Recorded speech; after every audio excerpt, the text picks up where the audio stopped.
아모레 퍼시픽이 다이소는 들어갔으나 아모레 퍼시픽이라는 이름으로 들어가진 않았어요. 지금 자라나는 10대와 20대들 아모레 퍼시픽 안 써요.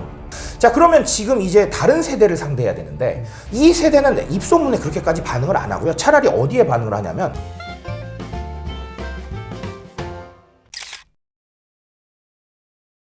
이제 아모레 퍼시픽에 대해서 여쭤볼게요. 아모레 퍼시픽. 근데 아모레 퍼시픽은 뭐 제가 아는 선에서는 뭐 우리나라 이제 최고의 그 화장품 그렇죠. 브랜드. 네, 뭐 LG 생활건강이랑 네. 데다. 네. 그렇죠. 거기다가 이제 뭐 굉장히 프리미엄 뭐 화장품으로서 지금은 조금 뭐 주춤합니다만 과거에 굉장히 중국에서 없어 못 팔 정도로. 그럼요. 예, 그때 제가 생각이 잘 안 납니다. 무슨 그분들을 무슨 뭐라고 지칭을 했었는데 그렇죠. 왕홍이라고 그랬나요? 뭐 어쨌든 뭐 이렇게 지칭을 하시는데 이런 분들 진짜 싹쓸이 해가는 대표적인 브랜드였죠. 맞아요. 예. 그런 브랜드 저도 딱 생각하면은 그 설화수라는 브랜드는 특히나 되게 비싸고 되게 맞아요. 진짜 되게 프리미엄 브랜드로서 우리나라를 대표하는 화장품으로도 인식을 했었는데 요즘 놀랐던 게 이 프리미엄 브랜드 화장품을 낸다고 생각했던 아모레 퍼시픽에서 다이소의 화장품을 출시했더라고요. 그러게요. 예. 이거는 어떻게 받아들여야 될까요? 아주 중요한 변화의 지점이라고 생각을 합니다. 아주 중요한 변화라고 생각을 하는데 일단은 전제 조건은요. 아모레 퍼시픽이 다이소는 들어갔으나 아모레 퍼시픽이라는 이름으로 들어가진 않았어요. 즉 세컨 브랜드를 만들었죠. 그러니까 세컨 브랜드를 하나 새로 만들었다라는 게 일단 첫 번째로 주목할 만한 사실이고요. 두 번째로 주목할 만한 사실은 아모레 퍼시픽만 그런 게 아니에요. 우리 에뛰드라던가 아니면 LG 생활건강도요. 다이소용 브랜드를 따로 만들었습니다. 그래요? 그래서 다 들어가 있어요. 왜 우리가 지금 모르냐면요. 이름이 다르니까 모르는 거예요. 근데 정말로 우리가 알고 있는, 그러니까 듣기만 해도 알만한 그런 화장품 브랜드들이요. 뷰티 브랜드들이 다 들어가 있어요. 다이소에. 이게 두 번째로 우리가 생각해야 될 사실입니다. 그러니까 굉장히 중대한 변화인데요.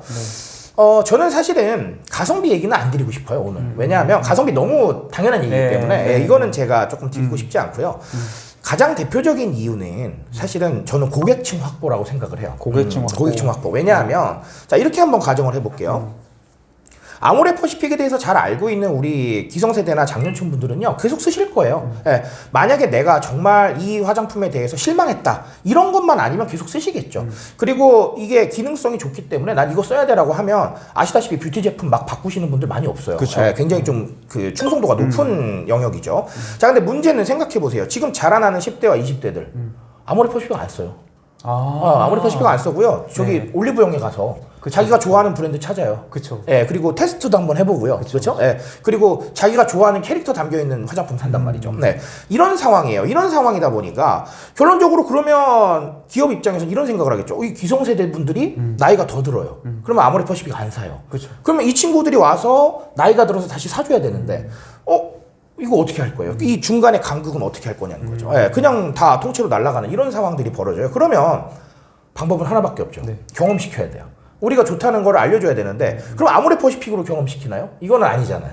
왜냐하면 우리가 굉장히 좋은 브랜딩이 되어 있는데 이걸 그냥 다이소에 갖다 놓으면은 사실은 그건 아니잖아요. 그러니까 일단 세컨 브랜드를 만듭니다. 그런 상황에서 특정 기능에 집중한 상품들을 10대나 20대가 구매할 수 있도록 하는 거죠. 그러면 분명히 10대하고 20대 중에 이걸 써보고 좋은 사람들은 나중에 경제력이 좀 더 갖춰졌을 때 좀 더 좋은 기능 찾아볼까? 라고 하면 그 브랜드 찾게 되는 거예요. 그러니까 이 다이소에 들어가 있는 거는 결론적으로는 고객 확보, 즉 미래의 고객한테 우리를 알려줄 수 있는 이 과제를 수행하는 데 있어서는 정말 중요한 일이다라고 생각을 하고요. 그리고 여기에 덤으로 따라오는 게 제가 오늘 말씀을 안 드리고 싶다고 얘기하는 가성비에 대한 영역은 사실은 가성비 제품은 10대, 20대 분들이 약간은 사실은 구매력이 30대, 40대보다 좀 떨어지잖아요. 그건 사실이잖아요. 그런 상황이다 보니까 좀 더 쉽게 접근할 수 있도록 하기 위해서 가성비를 챙기는 그런 상황들을 다이소에서 하고 있다. 이렇게 봐주시면 될 것 같습니다. 그러니까 이제 뭐 아모레 퍼시픽에서 이제 설화수라는 정말 좋은 브랜드가 있긴 하지만 이것들을 이제 뭐 흔히 말하는 MG 뭐 10대한테 이제 설화수 좋은 거 써봐 했을 때 그거 우리 뭐 할머니가 바르는 화장품이야 맞아요. 이렇게 인식한다는 거잖아요. 그럴 수도 있죠. 그걸 내가 왜 발라 이거잖아요. 되는 그럴 수도 있고 그리고 설화수 제품 비싸요. 비싼데 그 비싼 제품을 그렇게 소모하는 건 전 좀 아니라고 봐요.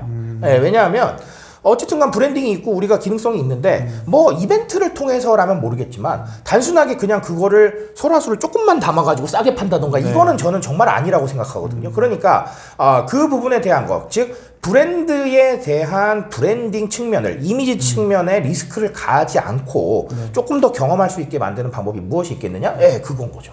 다이소. 예. 아니 그러면은 지금 그 다이소에 가면은 세컨 브랜드는 명확하게 명시가 돼 있는 건가요? 그럼요. 그러니까 명확하게 명시가 돼 있는 거라기보다는 브랜드들이 다 있는데, 있어요? 예, 그 브랜드 명들이 사실은 따져 보면은 알고 보면 그 사람들이 만든 거죠. 예, 이런 식의 상황들이 너무 많아요. 그러니까 이제 아모레 퍼시픽에 아모레 퍼시픽에서 이제 공급하는 제품도 있고 LG 생활공간에서 공급하는 제품도 맞아요, 있는데 그 브랜드가 따로따로 달려서 맞아요. 팔리고 있다는 예, 거죠. 그러니까 우리가 이미 알고 있는 설화수라던가 아니면 LG는 또 오휘 뭐 이런 거 있죠. 네, 슴 이런 거 네, 있잖아요. 네. 그 브랜드로 안 하고 다른 새로운 브랜드를 만든 거예요. 예. 그러니까 이 전략적인 측면이 소위 말해서 제가 방금 말씀드렸지만 기존에 우리가 하고 있는 브랜드에는 별로 그렇게 영향을 안 줘요. 왜냐하면 대부분은 새로운 브랜드명 들으면 모를 거예요. 그쵸, 예, 그걸 LG생활건강이 한다고 이렇게는 안 하잖아요. 예. 그리고 그걸 듣자마자 이거 LG생활건강이네 아니면 혹은 이거 아모레 퍼시픽이네 이렇게 하는 경우는 없어요. 찾아봐야 아는 거죠. 그러니까 브랜드 자체에 대한 리스크는 전혀 감수하지 않으면서도 뭔가 하나는 더 만들어낸 거죠. 그러니까 저는 조금 오버하면 뭐 이거가 비유가 좀 오버스럽긴 한데 부캐라고 생각해요. 예, 그러니까 우리 부캐 해가지고 본체는 그쵸. 내버려두고 여러 가지 하잖아요. 신기한 거. 예, 그런 거 중에 하나가 아닌가 이런 생각도 가끔은 합니다. 그러니까 뭐 반대의 사례이긴 하지만 뭐 일종의 현대차가 제네시스를 만드는 같은. 맞아요. 그렇죠. 예, 이런 느낌인 거예요. 똑같이 생각해 주셔도 될 것 같아요. 네. 제가 이제 처음에 이제 그 작가님의 글을 통해서 이 이야기를 봤을 때는 이제 요즘에 뭐 중국도 잘 안 먹히고 이제 뭐 우리나라도 경제 성장이 좀 더 많이 떨어져가지고 이제 소비가 안 늘어나서 이제 다이소에까지도 이제 공급을 해서 이제 매출의 판로를 넓혀 나가는구나 라고 생각했거든요. 그래서 이제 화장품 사람이 좀 어렵긴 어렵구나 이렇게 생각했는데 작가님께서는 그럼 이제 아모레가 이렇게 다이소까지 이제 공급을 하는 거는 위기의 신호로 보세요? 아니면 기회의 신호로 보세요? 사실은 위기의 신호도 맞아요. 그러니까 지적해주신 부분도 전 충분히 맞다고 생각을 해요. 왜냐하면 내수 진작이 잘 안 되잖아요, 지금요. 근데 내수 진작이 안 되면 사람들이 필연적으로 먹는 거를 조금 다운그레이드해서 먹고요, 그렇죠? 화장품도 뭐 예를 들어서 10만 원, 20만 원짜리 썼다면 지금은 조금 낮은 거 쓰고 이렇게 되는 건 당연한 거예요. 그렇기 때문에 이 부분도 맞다라고 저는 생각을 합니다. 충분히 그런 부분도 영향을 줬을 텐데요. 근데 또 한편에서는 우리 알다시피 나를 위한 소비는 좀 더 하고 싶어하는 성향이 있어요. 네, 예. 그쵸. 뷰티 제품은 정말 대표적으로 나를 위한 소비거든요. 내 피부를 가꾸고 아니면 내가 원하는 기능성을 좀 더하고요. 그런 제품이기 때문에 뷰티 시장이 크게 감소하고 있느냐? 사실 그거는 아니거든요. 그러니까 명품 뷰티 시장은 조금 떨어진다는 통계가 있기는 있어요. 근데 만약에 뷰티 시장이 계속해서 하락세였으면 올리브영도 하락세겠죠. 네, 왜냐하면 제일 큰 중개인잖아요. 지금은요, 그렇죠? 네, 그런 상황인데 올리브영은 그런 상황은 아니거든요. 올리브영에 작년에 그거 얘기 들으셨어요? 그 성과급 엄청 나왔다고? 그래요? 예, 그런 얘기 돌더라고요. 그러니까 저는 사실은 뭐 제가 올리브영에서 일하는 건 아니다 보니까 CJ 올리브 네트웍스가 성과급 상당히 많이 나갔다는 얘기가 있더라고요. 그 정도로 사실은 되고 있는데 그렇다면 뷰티 업계가 그냥 이렇게 꼬꾸라지고 있느냐? 그건 아니라고 보는 거거든요. 그래서 물론 일부 그런 영향이 없진 않겠지만 그렇지는 않다라는 그런 생각을 하고 있고요. 저는 오히려 그래서 위기의 신호도 있긴 있겠지만 기회라는 부분을 조금 보는 거죠. 왜냐하면 지금 우리가 뷰티 업계가 상대해야 될 소비 대상이 과거와는 너무 달라요. 과거와는 너무 다르고 그리고 예전에는 입소문에 상당히 좀 민감한 그런 부분이 있었죠. 특히나 뷰티 제품은 그런 식으로 해서 사실 우리가 방판이라는 개념이 나온 게 그런 것 때문이었잖아요. 근데 지금 그 세대는 이미 저희 이제 소비 중심 세대에서 막 바이럴 해주는 그런 역할을 하시는 데서 물러나셨잖아요. 여기서 이제 그 바이럴은 사실 입소문이 되겠죠. 그렇죠? SNS가 없던 시절이니까 기성세대 분들은. 자, 그러면 지금 이제 다른 세대를 상대해야 되는데 이 세대는 입소문에 그렇게까지 반응을 안 하고요. 차라리 어디에 반응을 하냐면 리뷰에 반응을 하는 세대거든요. 그렇다면 각자 정보 찾아보고 각자 원하는 방식을 택할 텐데 그러니까 더 이상은 이제 우리가 다 정해놓고 이거 좋으니까 이거 입소문 내줘라는 말이 사실은 안 통하는 거예요. 예. 그러니까 결론적으로는 새로운 세대를 상대해야 되고 새로운 특성을 반영을 해야 되는데 그런 특성 중에 하나가 저는 사실은 다이소라고 생각을 해요.